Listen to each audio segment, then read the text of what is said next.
8h12, on retrouve Guillaume Tabar pour l'éditorial avec Le Figaro. Bonjour Guillaume. Bonjour David. Le Rassemblement National souhaitait faire de sa manifestation d'hier à Paris une démonstration de force. A-t-il atteint cet objectif ? Écoutez, en termes de mobilisation, non.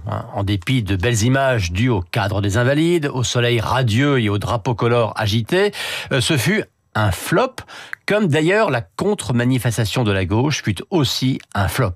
On était loin d'un côté de la grande indignation nationale contre un jugement qualifié d'attaque contre la démocratie, et on était très loin de l'autre du sursaut antifasciste façon avril 2002.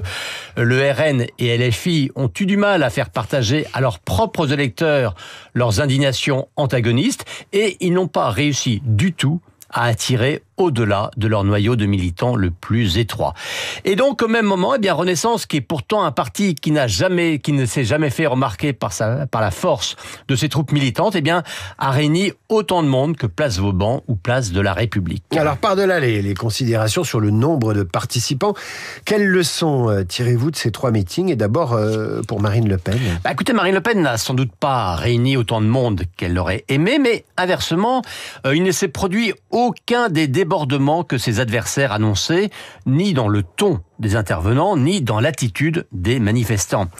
D'ailleurs, ceux qui, à la veille du week-end, disaient redouter que la manif RN dégénère, au fond, ils le guettaient, pour ne pas dire l'espéraient, car le scénario d'une trumpisation était écrit d'avance, on anticipait un remake de l'assaut contre le Capitole, cela allait permettre de rediaboliser le RN. Ça n'est pas ce qui s'est passé. Bien sûr, Marine Le Pen et les autres orateurs ont dénoncé le jugement qui l'a condamné à l'inéligibilité. Faut jamais l'écrire. Voilà, je sais pas comment, il faut remplacer ça par autre chose. Mais il n'y a eu aucun appel à la sédition, pas même de condamnation des juges dans leur ensemble. Les propos entendus hier Place Vauban sont restés dans le registre du discours politique. C'est vrai qu'on nous annonçait une sorte de 6 février 34, on est très loin du compte.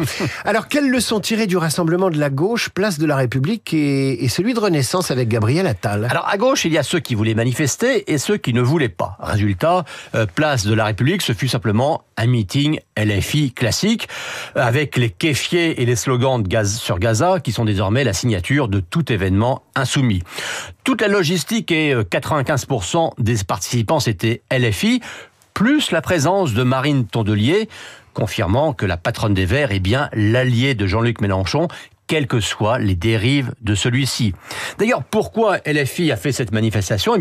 Tout simplement parce que les amis de Mélenchon sont en train de récupérer le mistigris de la diabolisation, alors rejouer la bonne vieille antienne du péril fasciste.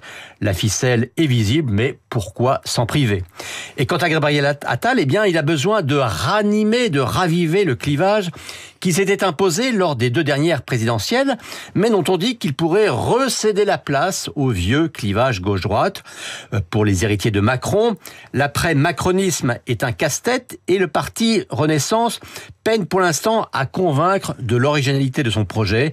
Alors, en attendant, se frotter au RN, ça permet d'exister. L'éditorial de Guillaume Tabar à retrouver sur lefigaro.fr et en vidéo également.